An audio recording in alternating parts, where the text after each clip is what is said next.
Welcome to the Cool Tools Show. I'm Mark Frauenfelder, Editor-in-Chief of Cool Tools, a website of tool recommendations written by our readers. You can find us at cool-tools.org. I'm joined by my co-host, Kevin Kelly, founder of Cool Tools. Hey, Kevin. Hey, it's great to be here. In each episode of the Cool Tools Show, Kevin and I talk to a guest about some of his or her favorite uncommon and uncommonly good tools they think others should know about. Hey everybody, this is a special edition of Cool Tools, and Kevin and I are going to be interviewing each other about a couple of tools we've been using and enjoying lately. How's it going, Kevin?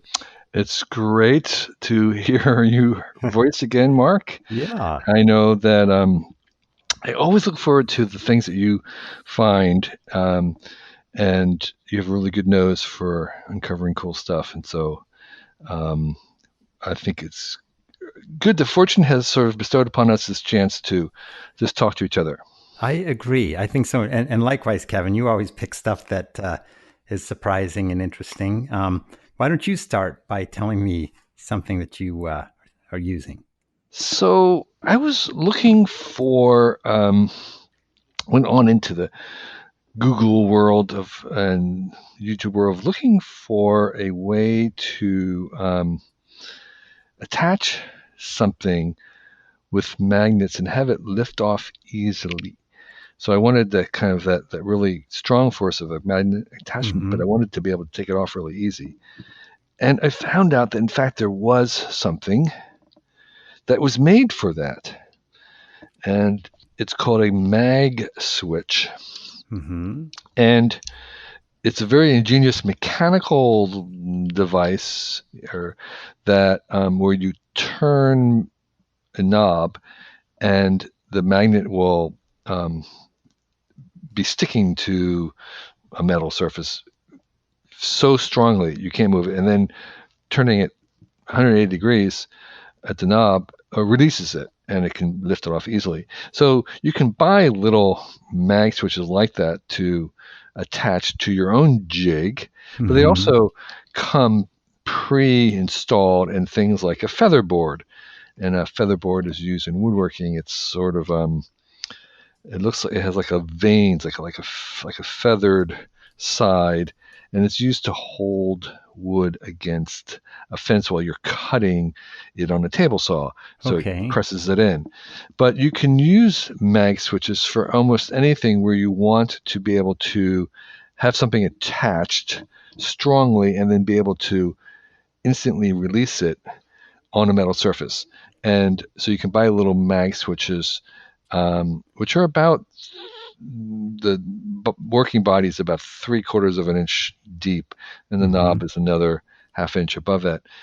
You can use these and put them into your own jigs or boxes or whatever else that you might need, where you'd want to have this thing very firmly attached. It wouldn't move at all.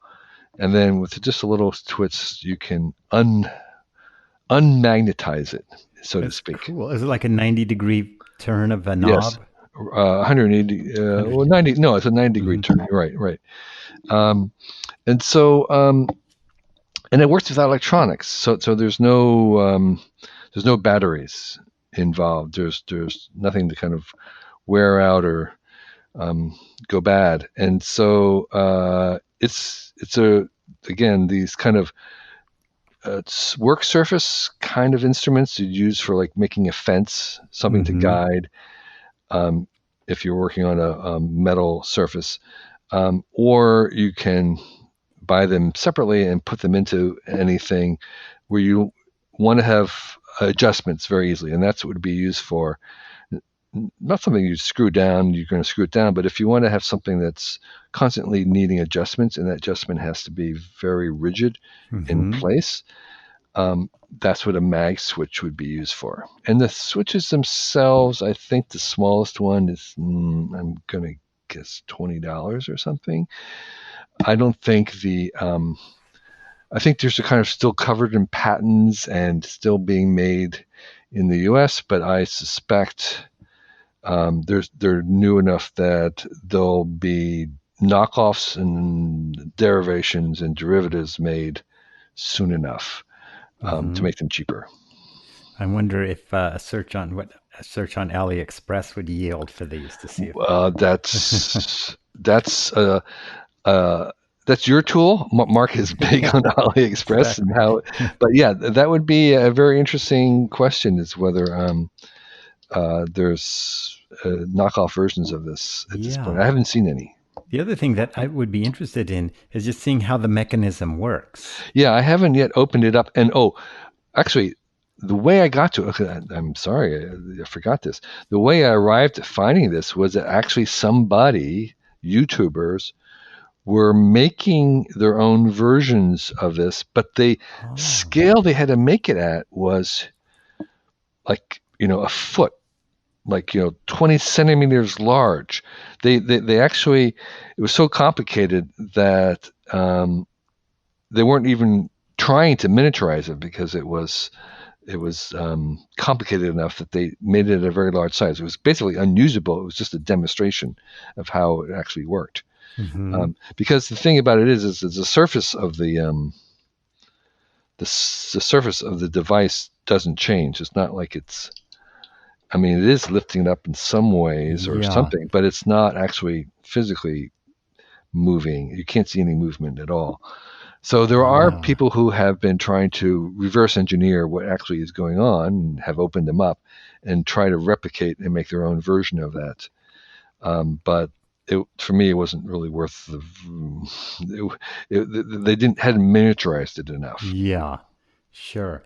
That's cool. I'm just looking at it, and I think you're right. It is like a kind of a proprietary thing that's looks like it's patent protected right now. So Right, right. as soon as that expires, I'm sure you'll see a flourishing of them. I couldn't find anything on AliExpress Yeah, about them yet.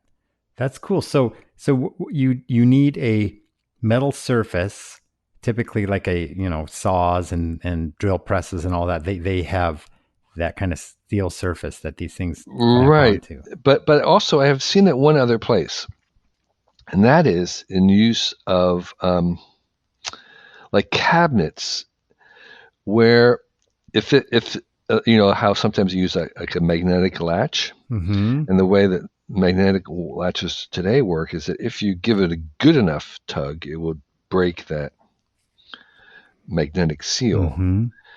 But these are strong enough that, and you can use strong enough magnets that you could have it so even with a firm pull, you still can't pull it apart. And so you have this knob, you have a magnet switch that actually opens it up. And so you change it from it becomes like a latch that you turn, but it's actually being latched with magnets. Ah, that sounds cool. Yeah, it's a weird thing. It's again, it's mechanical, but instead of having a latch that is moving and holding it by moving some metal into a slot, you just have this rearranging of the magnets, which can release or unrelease or lock um, the door, cabinet door, or door. So that's one of the places I've seen people kind of experimenting with ways to use a mag switch. Mm-hmm. That's sounds cool. And if we can find a video that shows how these work, I'll add Yeah, a link to that. right. I think some people I'm seeing are calling them on-off magnets, which sounds Yes, about right. it's about right. Yeah. Yeah, that's Um, cool. so these are kind of new, and I think they're going to find their way into many things, and they'll probably continue to be made smaller as people figure out, how to optimize their space. But on-off magnets would be a great term.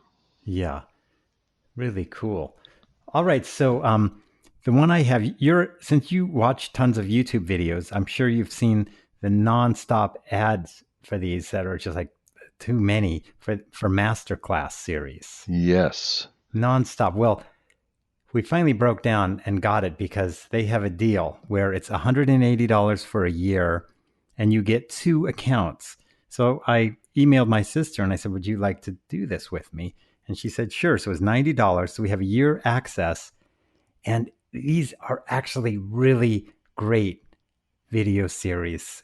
They're instructional and they have like, I don't know how they get these people because they're all like super wealthy. You know, it's like Gordon Ramsay teaching cooking, and they're not just phoning it in either. Like we watch Gordon Ramsay's cooking thing, and he does it from his house, and he shows how he makes scrambled eggs, how he bones a chicken, how he cooks chicken breasts, how he fillets a fish, and he's like really into it. He is passionate about it.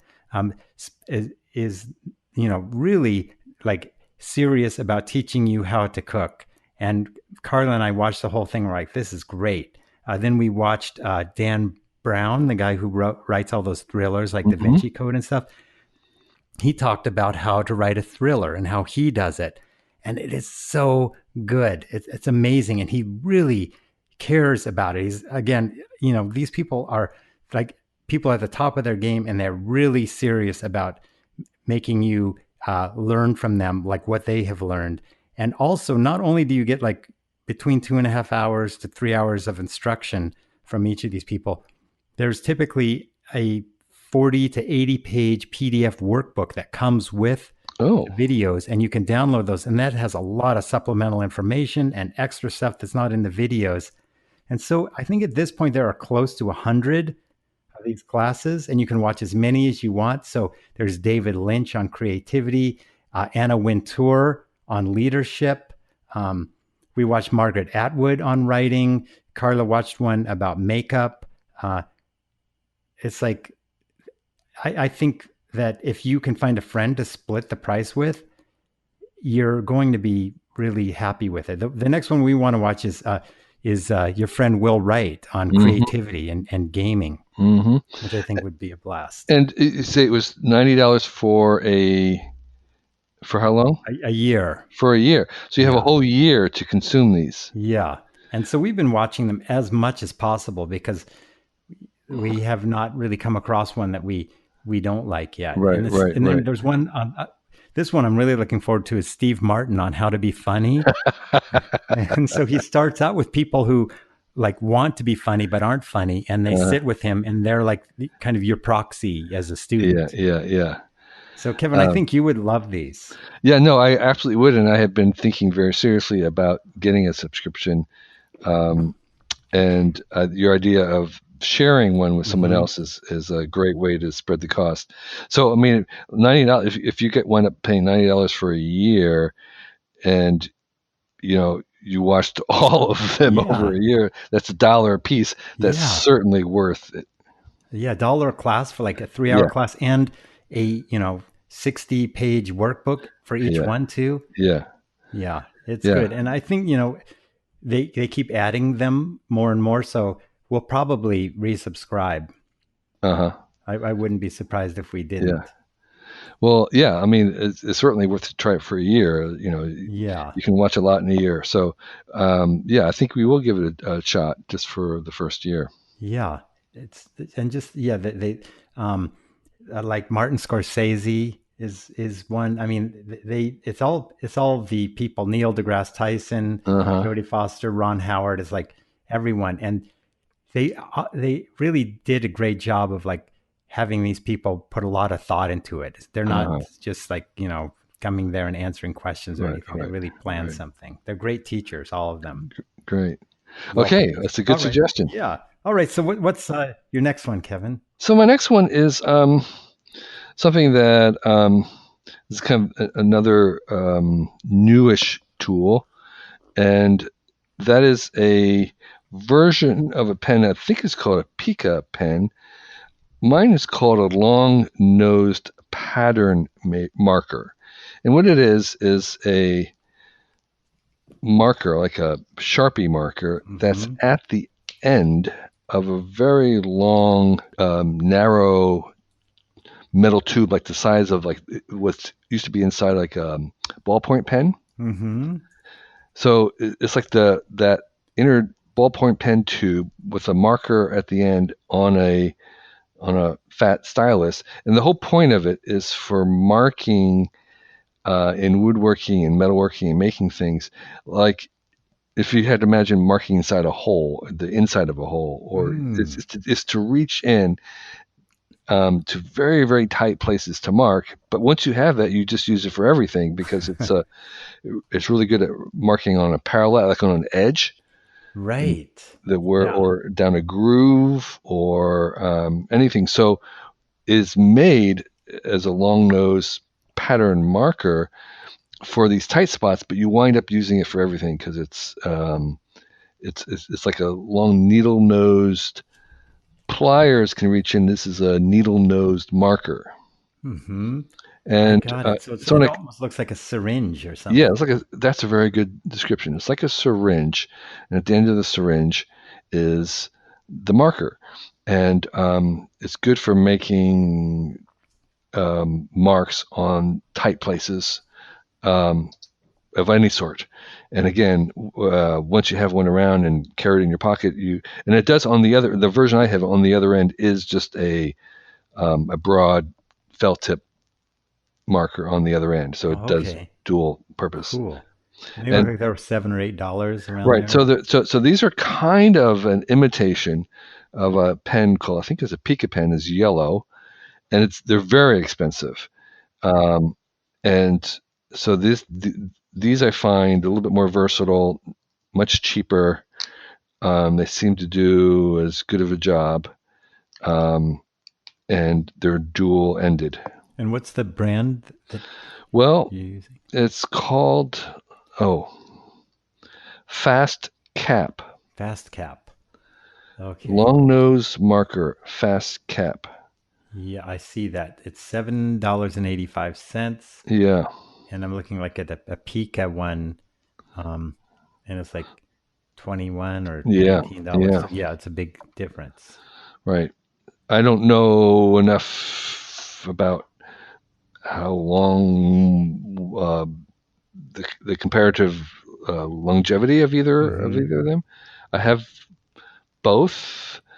Neither one has sort of expired, so I don't know. But it's so far the cheaper $7 one is been fine for me That's cool. And so you use it just for everything in the shop. for marking. Yeah, for Mm-hmm. measuring, marking, that kind of stuff. Um, and it yeah, it's like a fine point, but an extended long syringe fine point, a Mm-hmm. long nosed fine point marker. Okay. That's good. That's a good one. Okay, cool. Um, so the next one that I have, or my final pick, is the Wi-Fi in my house has been a problem like for the last 10 years. And I think the house when it was constructed is has like chicken wire in the walls or something, which basically, For the stucco and the lath. yeah, exactly. So every room is a Faraday cage and there's Hmm. just no radio signals are going to penetrate. So we had like hotspots in every room with different SSIDs. So every time you'd go to a different room, you'd have to like change your phone or Oh laptop wow, settings. wow. And it was a huge hassle. Everybody's complaining all the time in the family, TV, so many devices trouble. So I ended up just like doing research on mesh Wi-Fi systems, and I picked the Nest Wi-Fi that's manufactured by Google, and bought a router and these Wi-Fi points. And I think I bought like one router and three Wi-Fi points. It was about $500 for the whole setup, and now our house is just like covered in great Wi-Fi with just one SSID, and it's so nice. We never have to touch those Wi-Fi settings on our devices anymore. And the crazy thing, it was so amazing. Like I set this up and gave it a new SSID, and just the number of things around my house that need wireless internet is like astounding. It's like crazy, like sprinkler systems and garage door openers and all of our streaming TV devices. It just was like endless. I was like, oh my god, there's another thing that I have to change. Like these And you lights. and it was all kind of barely working before, and Right. now it's yeah, yeah. It's all just it's yeah, just the convenience, and also much faster than before too. I don't know why it is, but something about the technology, so it just screams. So if you're having the same problem as me and you have like just this hodgepodge of wireless device, I had all sorts of things like doing, like sending Ethernet over the power, Uh, the right. AC wiring and Did everything. you have like relays, or what do they call them, amplifiers, or Yeah, I tried that, but it didn't. I was having problems with it, and I was yeah, like yeah. stringing Ethernet cable under the house and stuff, and it's just like I, I I'm looking at this little pile of crap Uh-huh. that I'm going to donate. Right. And And so the Nest worked. yeah, the Nest worked. It Do you totally have worked. Nest smoke alarms already too? Uh, you know, we don't. We're using the Ring system for all of that, so that's Okay. kind of dumb. We have like, Okay, because our houses, we have them through the house upstairs in my office and downstairs and stuff. And the beauty of that is that it does form a mesh. mm-hmm, So it's like a mesh. It's, well, yeah, it's mostly smoke and carbon monoxide, but also the advantage of the mesh is that if there's something happens, like say downstairs, which is so far away, there could be a bomb go off and I wouldn't know it back here, mm-hmm, mm-hmm. but I'll hear about it on the Nest chain. It forwards it, it says, it announces that there's a problem down in 149A. Um, and vice versa. If we're up front and there's something happens in the office, it relays that message to all the nests throughout the house. That's And great. yeah, and it also has a built-in nightlight, so it's motion sensitive. So Oh, if neat. you so at night, I found out that that's like one of the most useful things on a daily basis. Going through the house is that it's lighting my way through the dark house as I'm walking along because it's detecting me in my path, and it's just a momentary lighting up of where I am as I go along. So that's That's so really, cool. really cool. How So many yeah, do you have? How many? we must have one, two, three, four. We probably have seven. Oh, wow. A lot. We we have a very rambling house. I have one Uh-huh. down in my workshop. I have, yeah. So Yeah.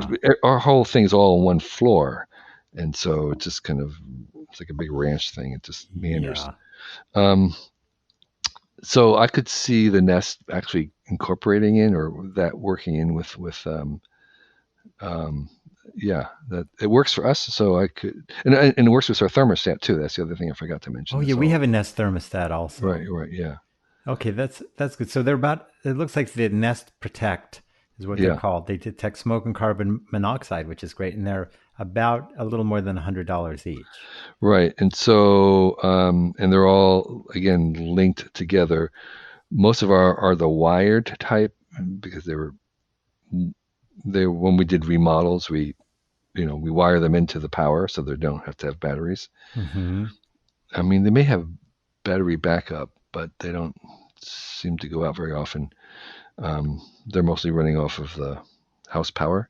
Okay. Um, and so, yeah, so they're somehow integrated to the Nest thermostat as well. That's really cool. That's good. Okay, I'm gonna get some of these actually. Yeah, Um, the way that they do, I'm not sure about this, whether the Nest thermostat actually takes some of the motion sensing that the Protects are using. That would be a good question to oh know, yeah. because I know that the Nest itself has a motion sensing, and they can detect whether or not you're in the house and whether it should be warmed up before you come or cooled down or whatever. They try to anticipate your usage based on what you've used before. Mm-hmm. And it may be that they are actually using some of the motion sensing in the protectors. I don't know. They should if they're Interesting. not. Yeah. Okay, So I have one more tool. okay. So for an even five. Okay. This is another kind of I should say it's not a major thing. It's a minor thing that just is sort of so handy that it changes it from not wanting to use a thing to using it, and that is there's a typical workshop tool is a propane torch. So it's a little torch that you put on the end of a canister of propane that you use for soldering, heating things, plumbing, or trying to light something to get it started. And the normal way you would have to light these is you'd have a little flint thing or a match, and it was very precarious and somewhat kind of dangerous trying to light it.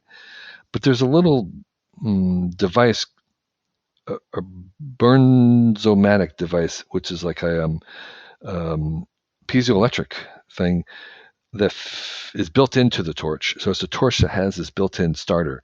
It's a one-button thing. You just press the button, and it opens the gas valve and ignites with a spark the flame instantly, without fail.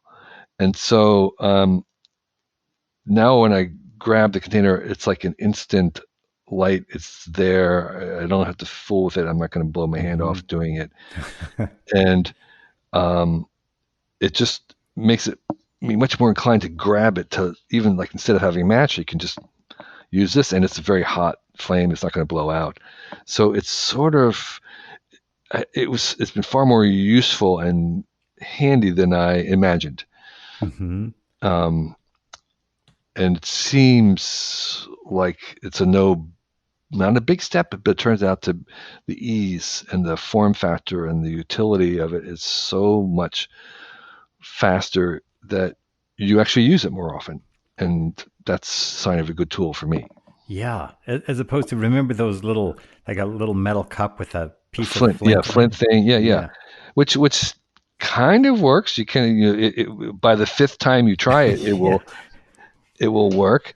But this is, and people, so you use, like, if you want to start your charcoal fire, or if you want a barbecue fire, whatever, you grab this and use it and you light it, and it's instead of matches or anything, or even those other little long Bic pans with a long stem, and I don't know what they're called, those lighters. I guess they're called lighter. Even those I find difficult. They don't always work. It takes 2 or 3 tries to get the thing to ignite. This thing is like without fail. And it's hot. Yeah, that's really cool. That's so useful. And so, what do you use your blowtorch for? I've used it for heating things, and stuff like a heat gun, or just to warm something up. I use it for soldering plumbing. I use it for soldering wires, fat wires, like for soldering. I use it for I was trying to burn something off, or it was like rope. Like if you're making something with rope and you cut some rope, you have to plastic rope. Yeah, plastic rope, even nylon rope. You have to kind of singe the end. Yeah. So it doesn't fray. So that would be like how I'd use this. Have you used it to like brown food? I have another little micro version of this, this tiny little thing that you can use. This is a little too unwieldy to have in the kitchen. I mean, it's just in terms of where you're going to store it. Yeah. There is a little micro version that takes a little butane canister, and that's perfect for browning food. Yeah. This one is a little too cumbersome to find its place in the kitchen. Sure, that can's pretty big. Yeah. Yeah. So that's another cool tool for me. I hope it was useful to folks out there, and we'll have a guest on our next episode of Cool Tools. Yeah, thanks, Kevin. It's always great hearing about your picks. Yeah, it's fun. We should do this more often on a regular basis. I like it. Yeah, for sure. Hey, everybody, it's your co-host, Mark, and I wanted to let you know that we have a lot more going on here in Cool Tools than just this podcast. We have our flagship website where we review a new tool every day. That's at cool-tools.org. We also have 4 different newsletters. We have this podcast. We have a YouTube channel where we review tools. And if you like what you hear and see and read, the best way to help us out is by going to our Patreon page at patreon.com/cooltools. and donate at any level you wish. You can even contribute $1 a month, and that would mean a lot to us. The money that you give us will go towards paying for our transcribing costs, editing videos, and editing the podcast. It goes towards paying contributors who write the reviews for us. It goes towards our equipment costs, our hosting costs, and it supports our very small company of 3 people. This week, I wanted to give a shout out to some of our Patreon supporters who have been giving us at least $2 a month. And if you give us $2 a month, we'll give you a shout out online. And this week, I would like to thank Michael Sakochia, Molly Starr, M. Velderman, Opposable Thumbs, Pamela Cooley, Patrick Weyer, Paul Hosey, Randy Fisher, Stuart Burrows Brand, Synaptic Sam, Therese Schwartz, Tom Hawkins, Tom Markham, What Bear, Javier Pangolin, David Lang, Eric Byers, Sean Hartley, Stephen Powell, Greg Lichtscheit, John Hobson, Adam Bristol, Adam Naher, Anonymous, Bill Kempthorne, Bruce I. Niles, Chris Woodruff, C. Kolos, Daryl Flynn, Egg Fleegoff, Eric Hanschrau, Eric Hoover, Godfrey Saldana, Jay Skiles, John M. Larson, Jude Galligan, Kenneth Gilman, and Lucas Frank. Thank you very much for supporting the show, and we will see you next week.